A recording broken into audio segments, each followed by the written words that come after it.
name is Thais Gibson. Thais Gibson. Thais Gibson. Thais Gibson. Thais Gibson. Thais Gibson. I hope I pronounce her name properly. Thais Gibson. I am so excited for you to be here with me today. Thank you for joining us. So thank you so much for being here with me today, Sachin.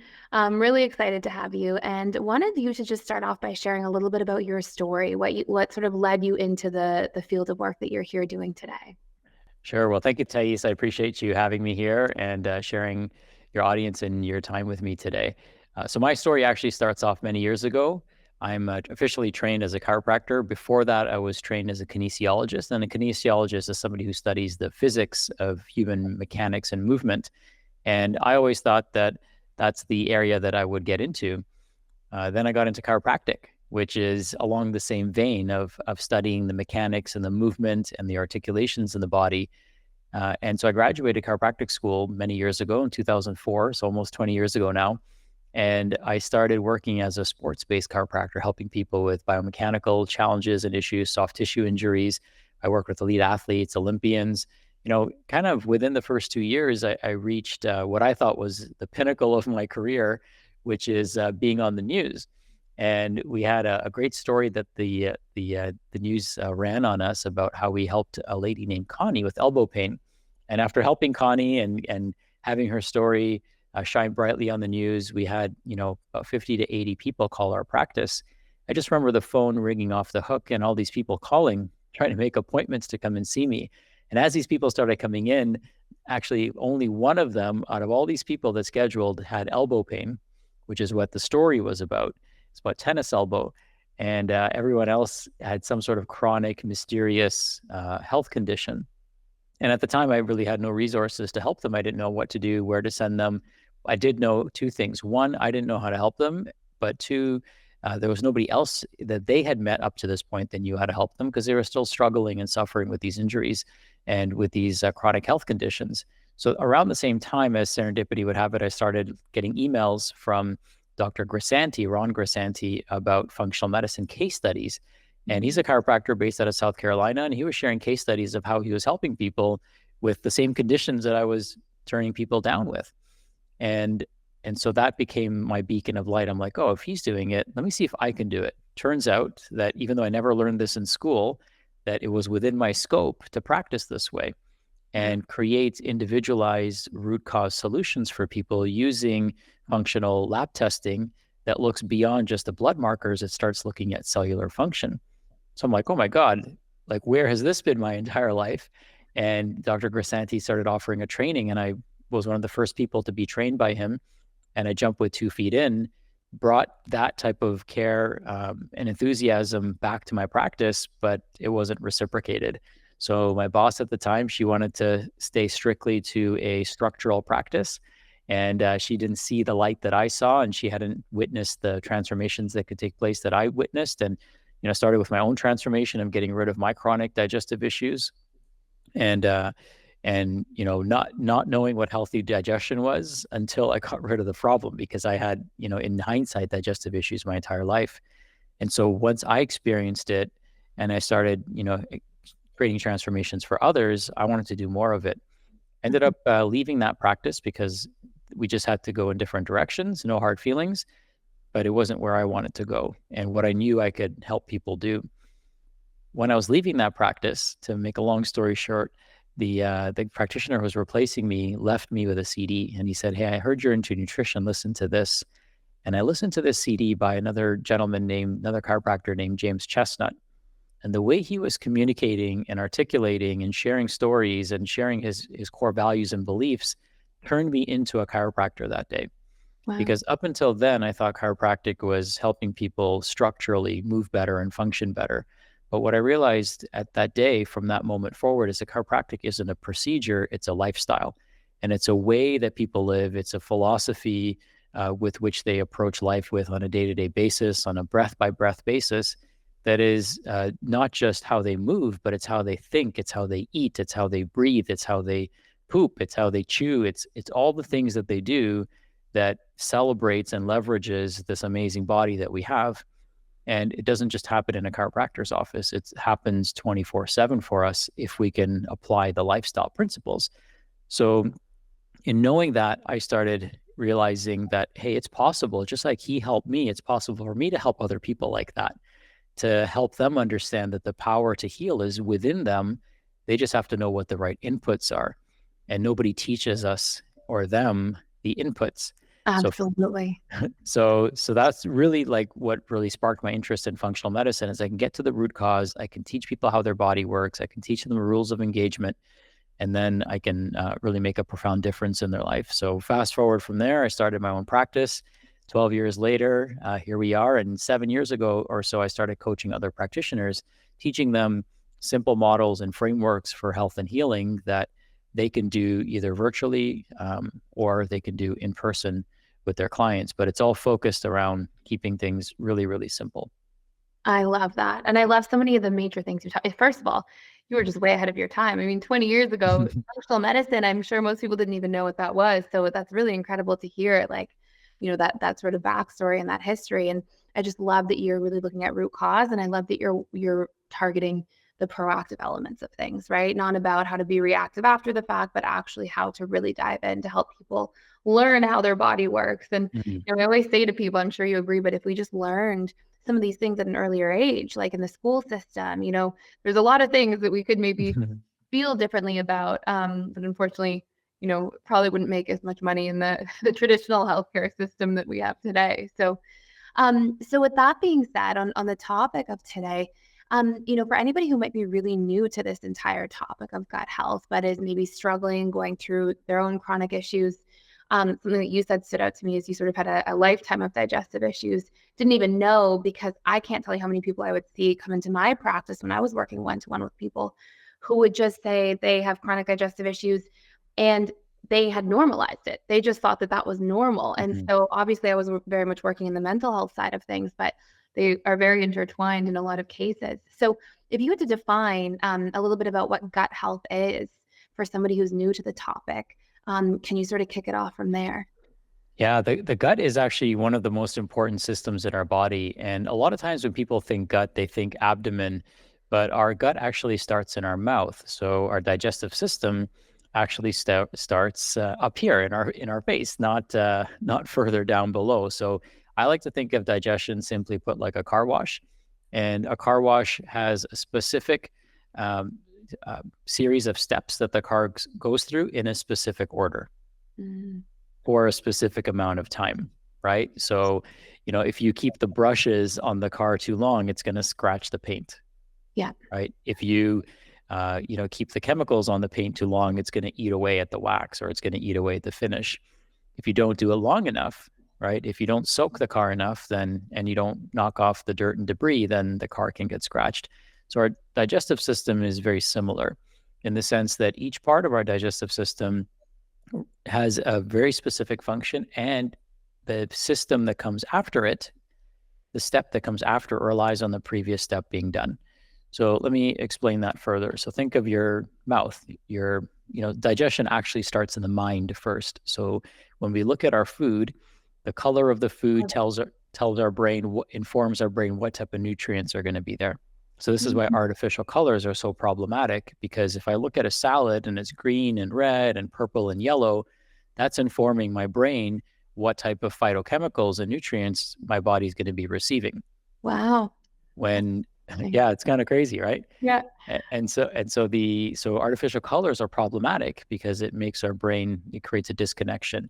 The flavor of our food also informs our digestive organs that come later, what type of macronutrient breakdown is coming. So if we taste, if we're consuming carbohydrates or fats or proteins, the flavors, all of that is going to inform what type of digestive enzymes need to be produced and the amounts of these enzymes that need to be produced to create the right chemistry for us to digest our food.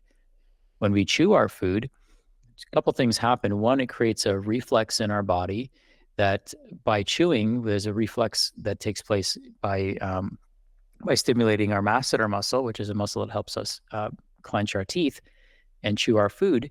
And that informs our nervous system that we're going to sit down and eat food. It's time to go into rest and digest mode. This is why chewing gum relaxes people, because there's a built-in reflex for that. What also happens when we chew our food is that we produce saliva. Saliva helps with starting down the digestive breakdown process, especially of carbohydrates. And it basically helps us lubricate the food so that when it goes into our stomach, which is the next step, that the food is adequately prepared. When we chew our food, we actually increase the surface area of the food. So if you had 5 pounds of ice, Thais, which one would melt faster, if it was a solid block or if it was all crushed up into small pieces? The crushed up ice, of course. Right. So the crushed up ice, and it seems so obvious. Same thing happens with food. So if we don't chew our food, we're not really properly informing our body. We're not allowing for that saliva production to take place. We're not allowing for the enzyme production to take place. We're not allowing for all those processes that are necessary to happen. What also happens when we chew our food is that it breaks open the cell wall. So if you were to look at a piece of lettuce or a leaf of spinach under a microscope, you would see thousands and thousands of little cells packed together. And these cells are coated in a coating called cellulose. Cellulose is like basically almost like a plastic that, think of a plastic water bottle, right? If you swallowed a water bottle, right, hypothetically, if they made little mini water bottles and you swallowed it, the water bottles would go right through you because your stomach doesn't have the enzymes to break down the plastic. Okay, interesting. So plants, the outer coating of a plant cell wall where all the nutrients are contained within, human beings lack the digestive enzymes to break down cellulose. So if you were to swallow a piece of lettuce, you would poop a piece of lettuce completely undigested the next day. Wow, interesting. So to unlock the nutrition of that food, because we can't do it enzymatically, we have to do it physically. And that's why chewing our food is so important, because it's like crushing those water bottles and them bursting open, releasing all that nutrition. Yeah. So how we chew our food plays such a crucial role, and it's often overlooked. And so, if we don't do that, then all the other steps get screwed up. Wow. And you think of how often people are on the run, on the move, eating quickly, like stuffing food down while they're working, and how just that sounds like it has such a bigger impact than we realize.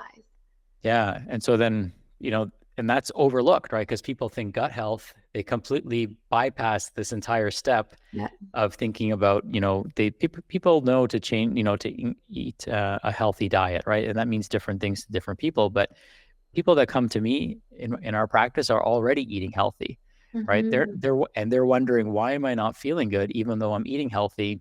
Why am I stuck in this, dysfunctional state?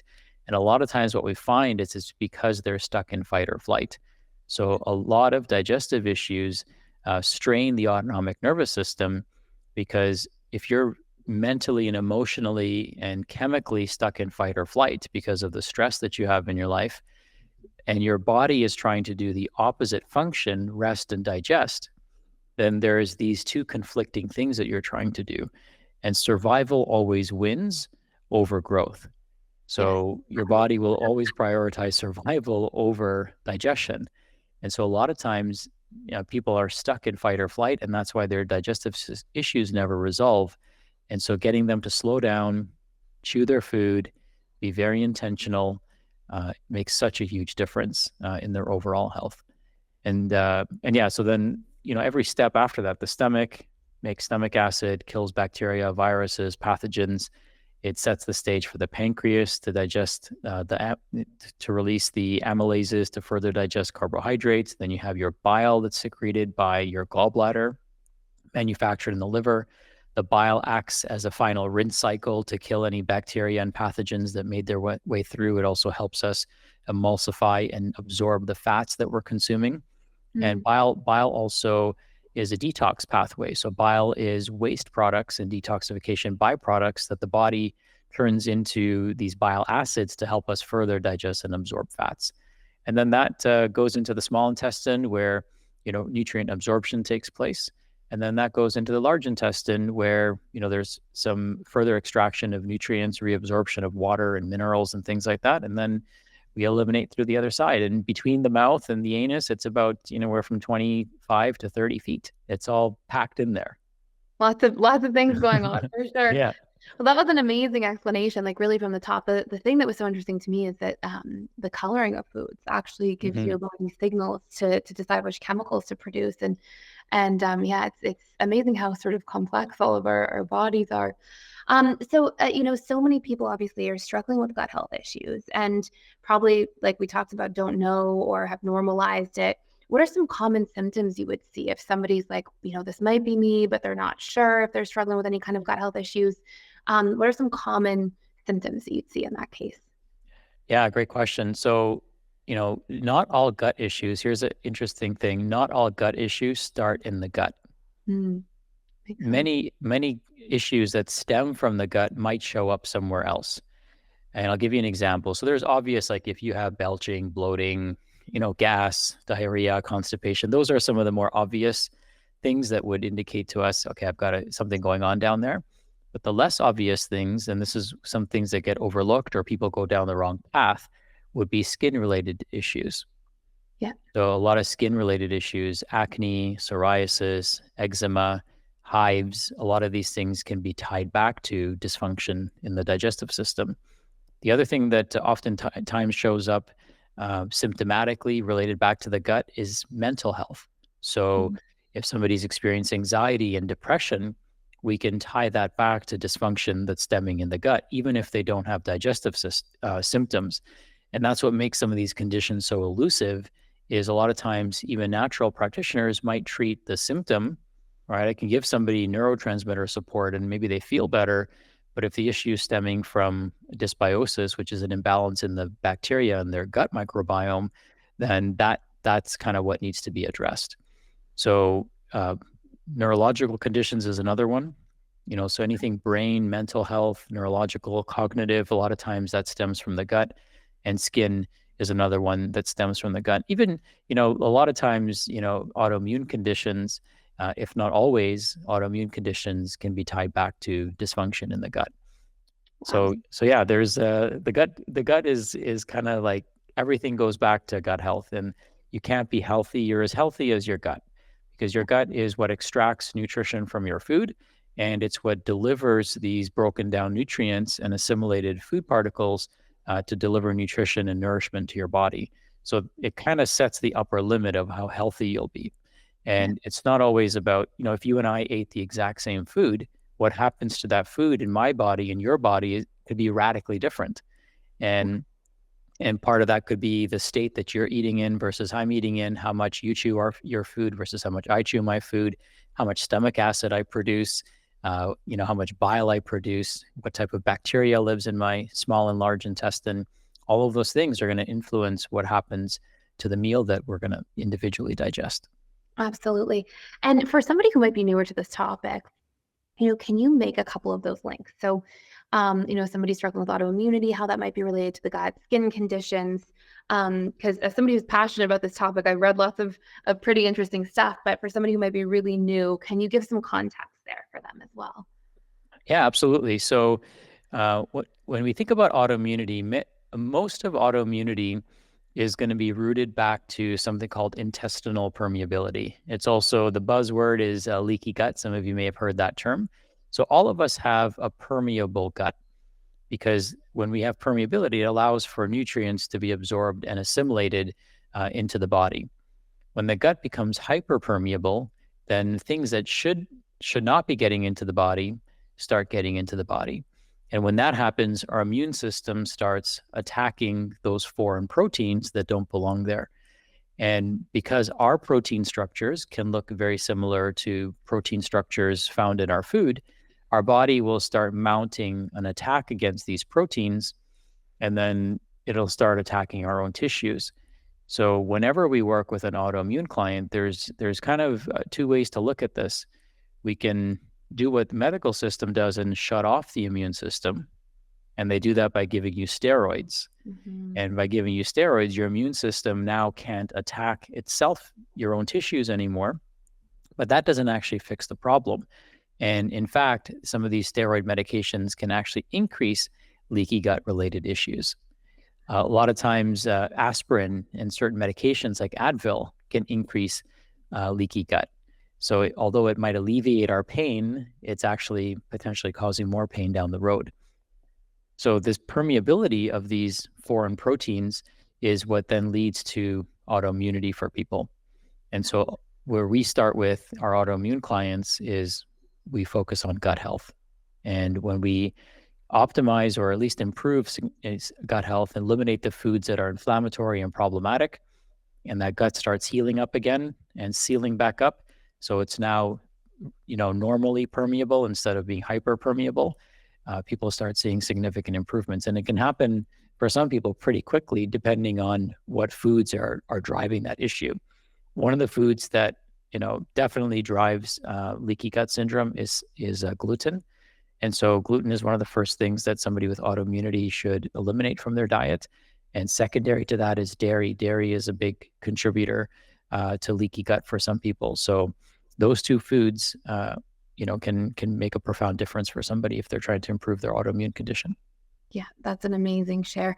As somebody who's been through that, I no longer eat gluten or dairy, not for quite some time, and actually noticed huge improvements in my own well-being during that process. So, and what are some other things that you often see in terms of what can cause intestinal permeability? So if somebody's sort of like, I don't eat gluten or I don't eat dairy, but I'm still having some of these issues, are there other sort of root causal factors you might see? Yeah, great question. So, there's a lot to unpack there, but a few things that definitely would work and would be taken into consideration. One is stress.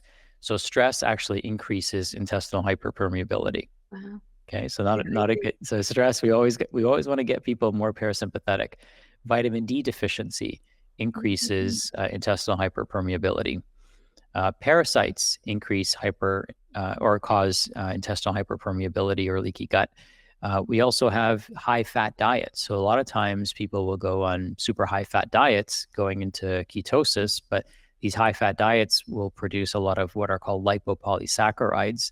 And these lipopolysaccharides cross the gut barrier and can cause inflammatory issues in the body.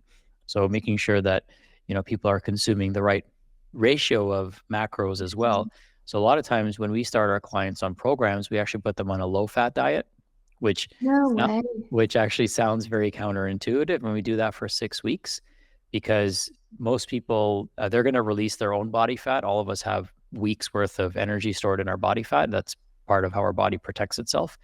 So they're going to start using that as an energy source. And now they're not consuming dietary fats to perpetuate that leaky gut. And then we put them on a protocol using their breath, focusing on sleep, focusing on rest and recovery, and slowing down, that then helps them go into more of a parasympathetic state instead of being in that perpetual fight or flight state. So you change the diet, get rid of the inflammatory foods, and then you start stabilizing blood sugar that way. And in addition to that, you also reduce the amount of fat, so you're reducing permeability, and then you teach them different mechanisms to lower their body stress response. A lot of times where people get stuck is just because you have a stressful life, we all do, you don't have to have stressful breathing patterns.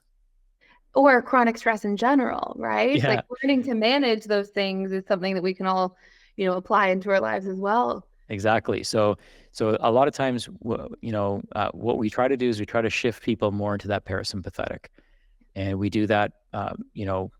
Digestion is one of those ways we do that. And when we do accomplish that, people feel so much better so quickly. So it seems counterintuitive, but we actually have people a lot of times when we're trying to heal their metabolic system, we have them not exercise, focus more on sleep and rest and recovery. Yeah. And we have them really focus on getting more parasympathetic. So less exercise, more rest. It trips people up because it's counterintuitive to them. I just wanted to pop in here and let you know we are doing a 7-day free trial to the All Access Membership Pass at PDS, which means you get access to literally everything inside of the school. And this includes the 4 live webinars I do with our students every single week.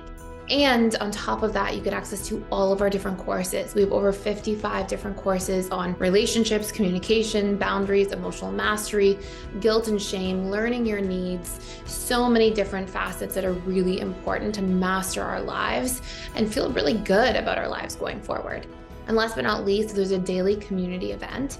We have trained facilitators and coaches who are in there doing that work, showing up to support you on your journey every single day. Please join me on the other side. Come check it out. See if it's a fit for you. I'd love to see you there. Go ahead and sign up by clicking the link in the description box below. Yes, definitely. It's funny because so what helped me a lot at the beginning, and I eat more balanced now, but was actually doing a keto diet. But I think when I was struggling, because I had issues like 7 years ago or so, and I think I sort of had like a candida overgrowth issue. And so going keto was helpful for me, but it's very interesting to hear that, I never learned about that high fat can actually, so what would you do if somebody's struggling with something like that and they have to sort of stay away from too many carbs or sugars? Do you just sort of, what would you do in that kind of situation? Yeah, great question. And I want to make sure I'm not scaring people off. So you can actually go into ketosis without being on a high fat diet.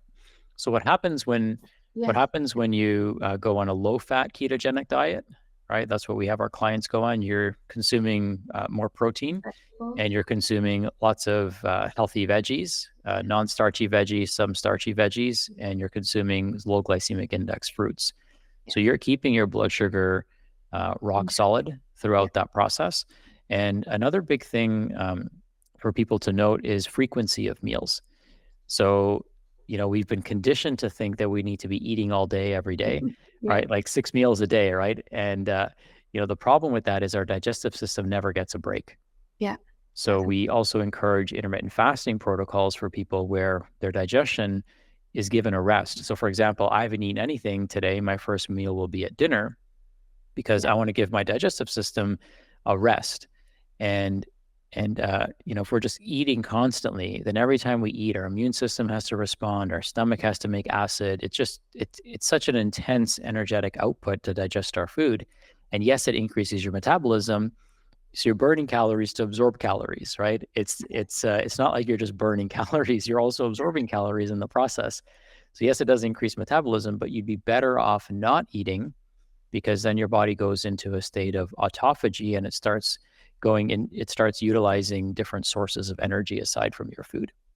So can we'll go down a rabbit hole for just a moment and talk about autophagy, because it's such an interesting topic. So for anybody who's not familiar with autophagy, will you just give a little bit of a definition of what that is? And also maybe some of the different ways that this can be useful for people, because it's not just for helping your gut health, but there's so many other really amazing applications to it. If you want to sort of dive in there for a moment. Yeah, sure. So autophagy is basically when the cell is programmed to destroy itself. So essentially, it's programmed cell death. And we can induce autophagy by creating certain conditions in our body to kill off the weak cells.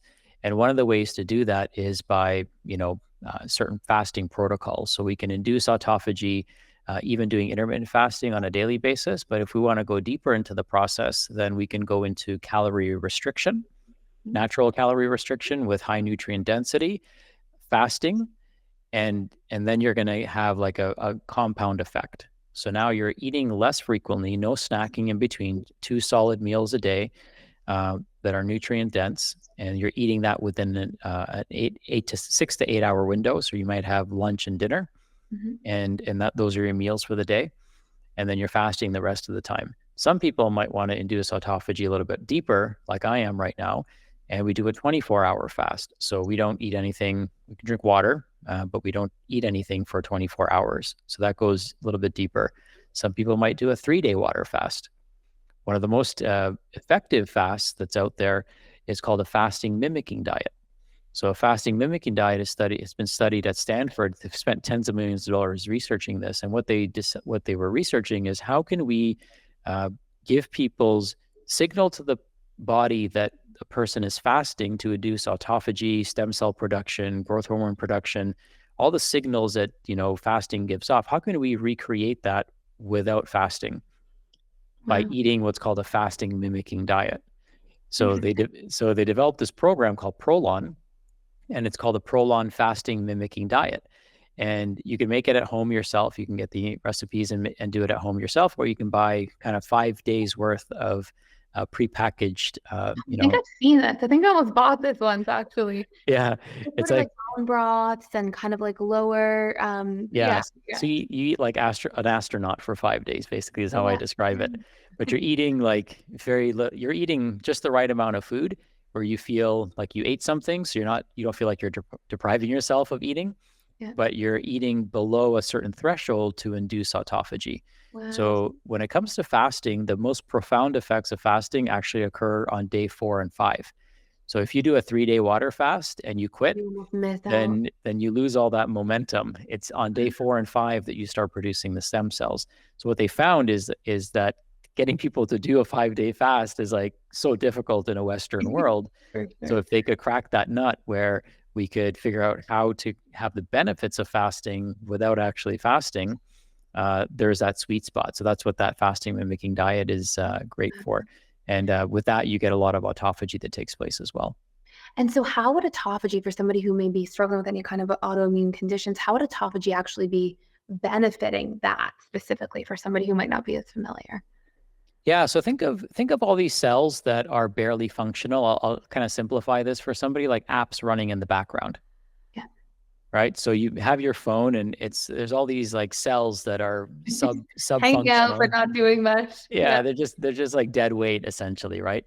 So you're getting rid of all that dead. This is why a lot of times when people fast, they feel so much more energy because they're getting rid of these cells that are not serving them anymore, and they're then regenerating new cells, right? So you're regenerating new cells constantly that are functioning more optimally. So yeah, it's a natural biological process, but we can induce it further if we want to create a deeper state of healing for people. So it's kind of like imagine cleaning out your closet.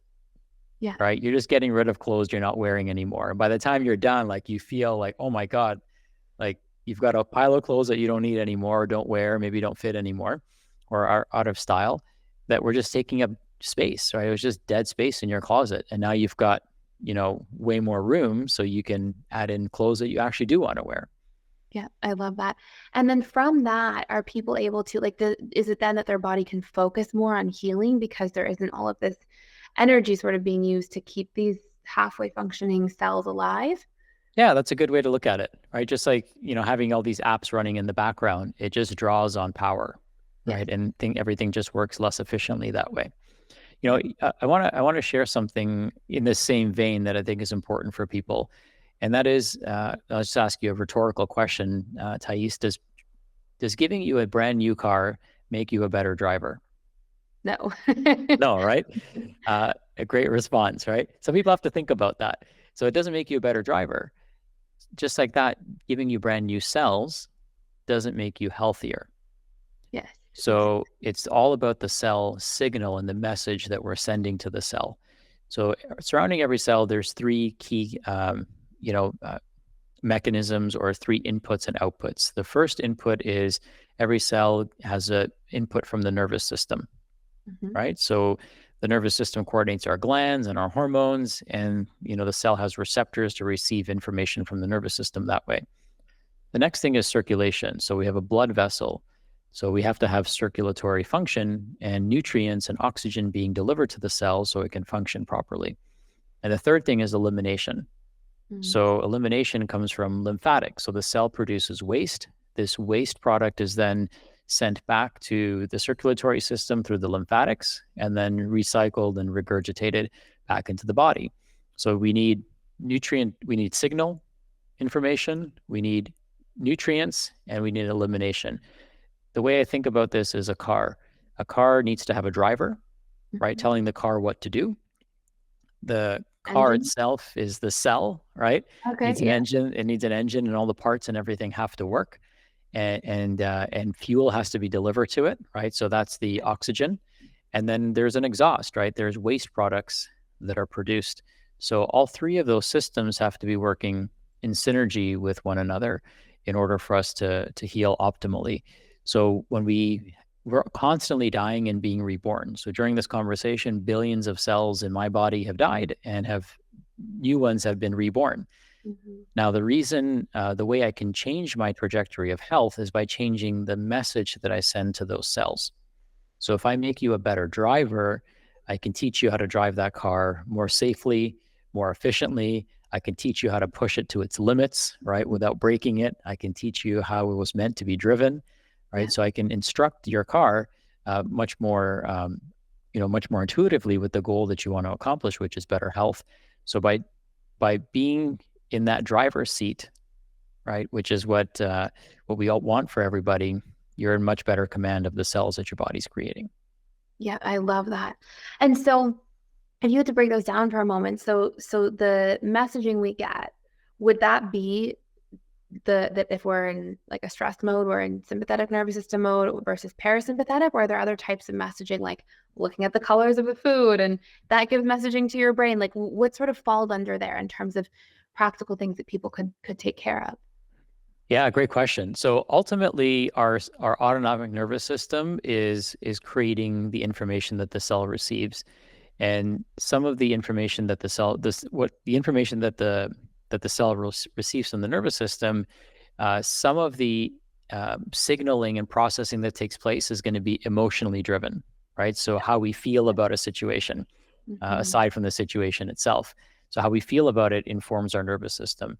Then we have cues that come from light, right? And visual cues that inform our nervous system.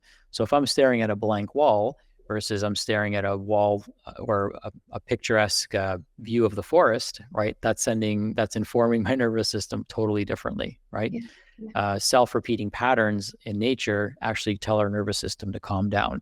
This is why when we're at the beach, we feel calm. When we're in the forest, we feel calm. When we're looking at sand dunes, we feel calm. Is because the waves in the water are self-similar. Yes. The leaves on the tree are self-similar.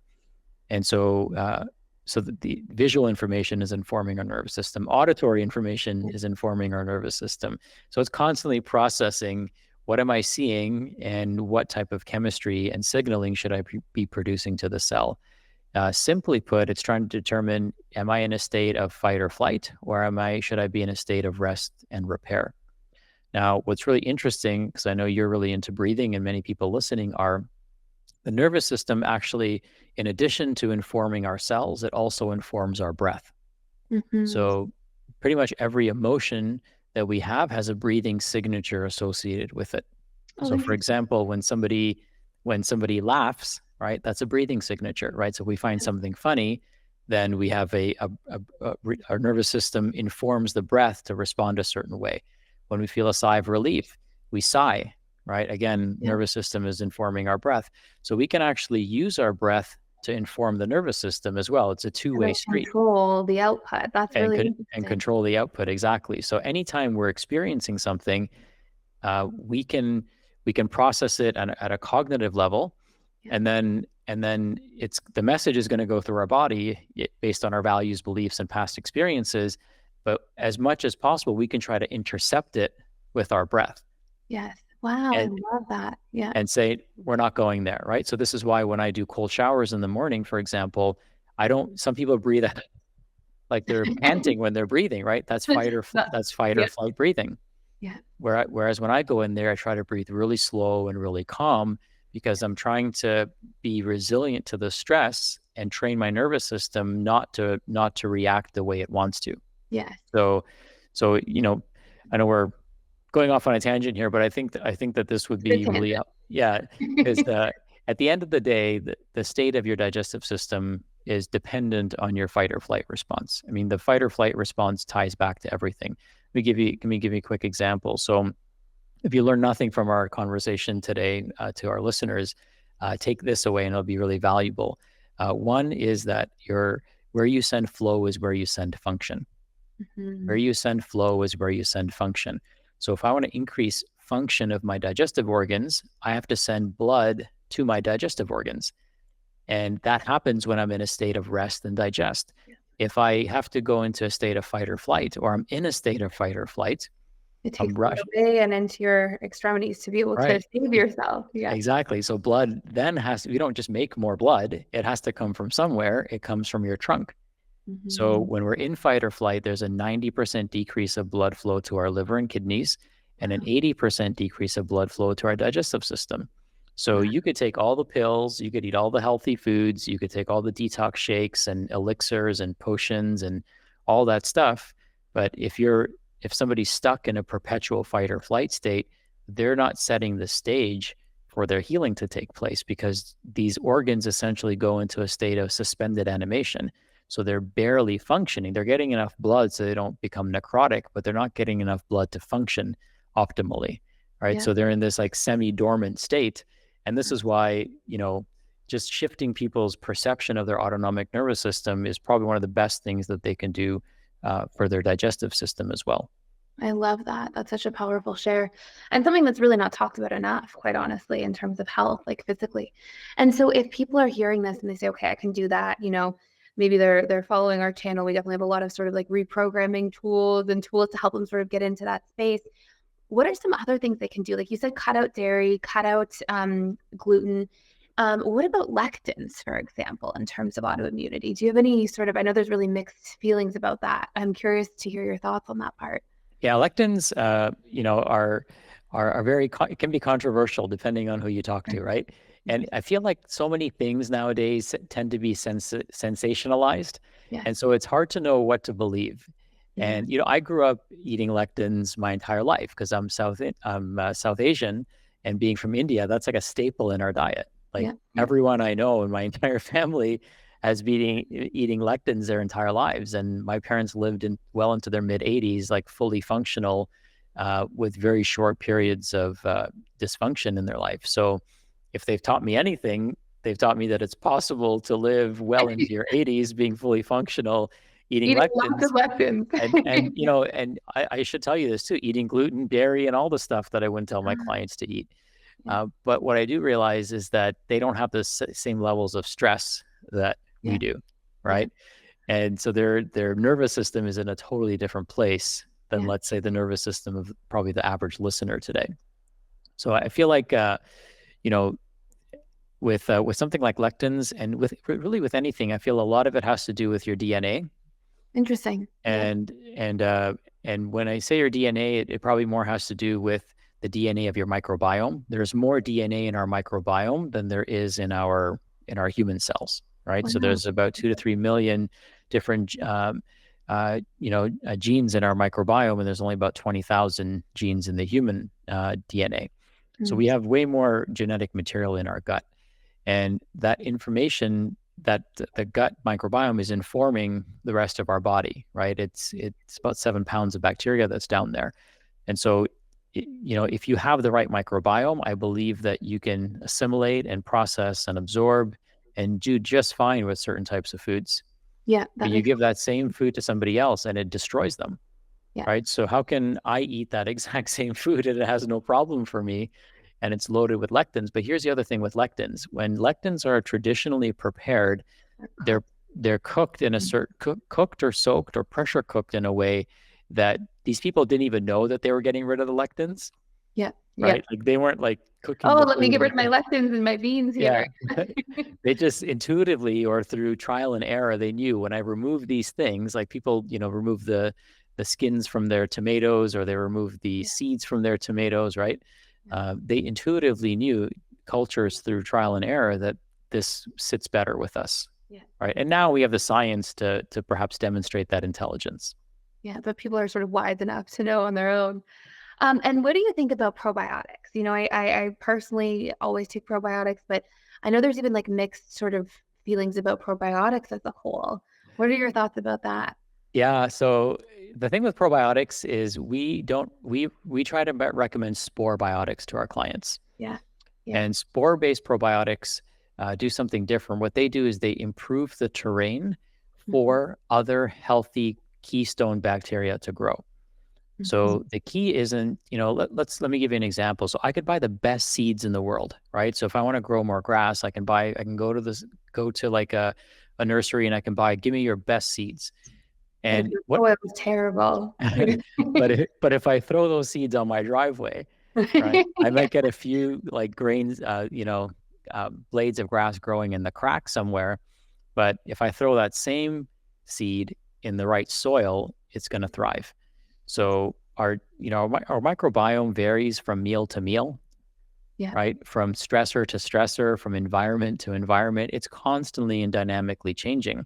And so it's one of those things that is hard to like manipulate, right? It's hard to manipulate. So what we do instead is we focus on creating variety in your diet. So variety in your diet, different colors, different types of fibers, different nutrients are going to be what feed the microbiome. Remember, your gut bacteria eats first.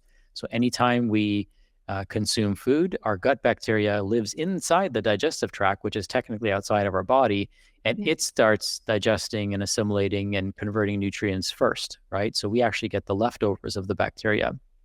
And so that bacteria is constantly evolving and changing. And so what we want to do is we want to eat variety. So we create a variety of our microbiome. If you eat the same things over and over again, then you're feeding the same type of bacteria. So variety is very crucial and key. And then, having the right keystone bacteria, which will develop with the right spore-based probiotics in conjunction with a highly varied diet. Wow. Okay, that's really interesting, especially because, again, it's like something you don't hear spoken about that often.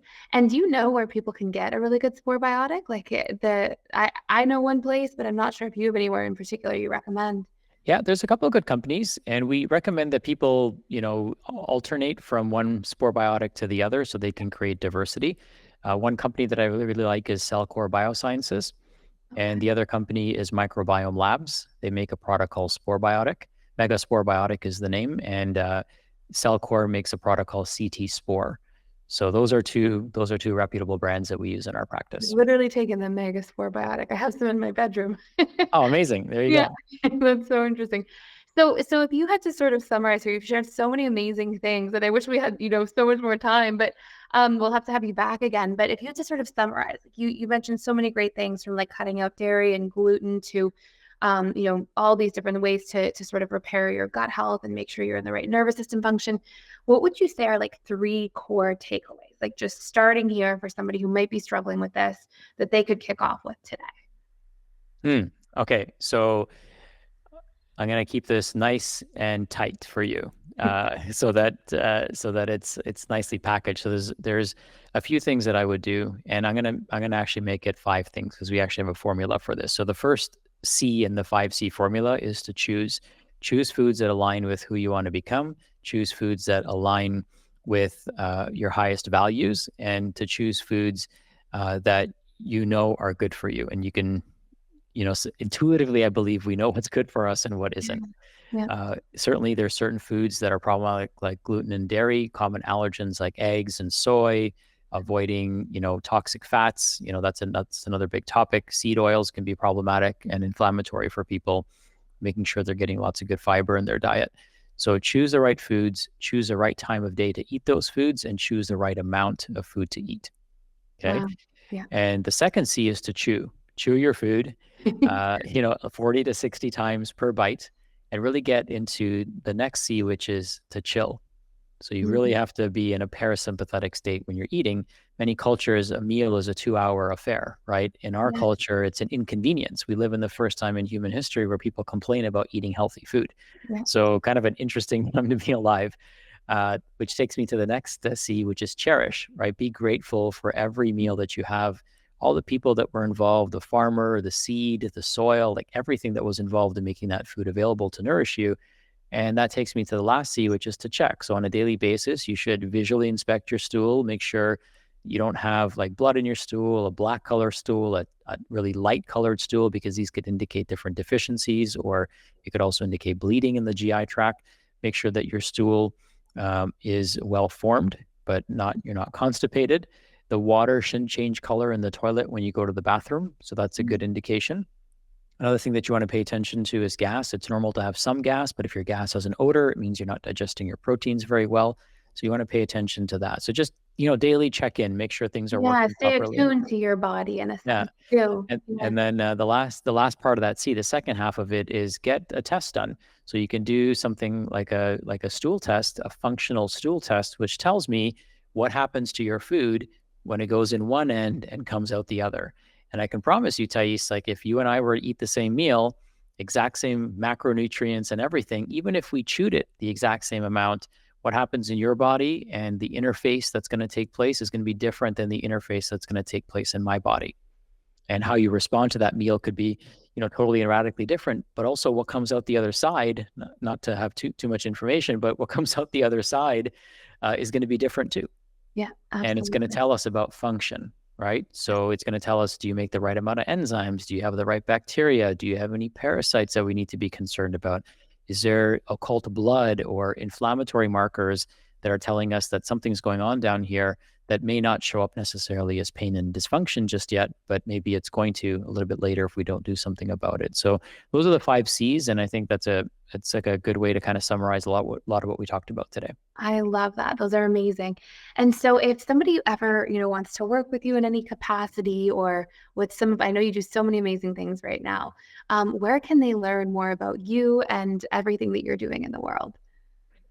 Oh man, thanks for asking. I'll give people one resource that they can go to because I think that'll be the most valuable for them. So many years ago, I kept getting the same questions over and over again, and I kept having the same conversations with people over and over again. And I realized nobody was teaching them these things. So I took 30 of my best tips, 30 conversations that I'd normally be having with clients one-on-one, and put them into a free program. So you'll learn about, all the ways to take great care of yourself. And usually when people go through this program and process, they don't need my services. And that's my ultimate objective.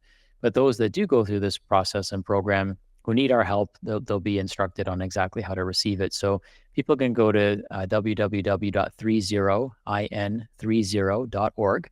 And it's called 30 Ways in 30 Days. And it's 30 of my best tips. And I love sharing that with people because it gives them the ahas and the simple, profound shifts that they can make to improve their health. I love that. That's so sweet. And it's nice that you're sharing that for people as well so that they can really kick off their own health journey and really address root cause, which is one of the things I really love about what you're doing. So thank you. Thank you so much for being here. I really enjoyed this conversation. We'll have to have you back again soon. And thank you for being here.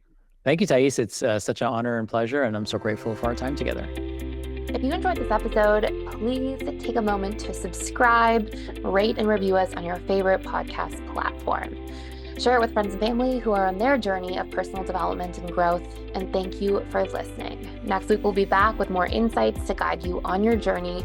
And until then, keep practicing our tools and strategies to change your subconscious mind and apply some of the powerful learnings from this podcast so that you experience real life transformation.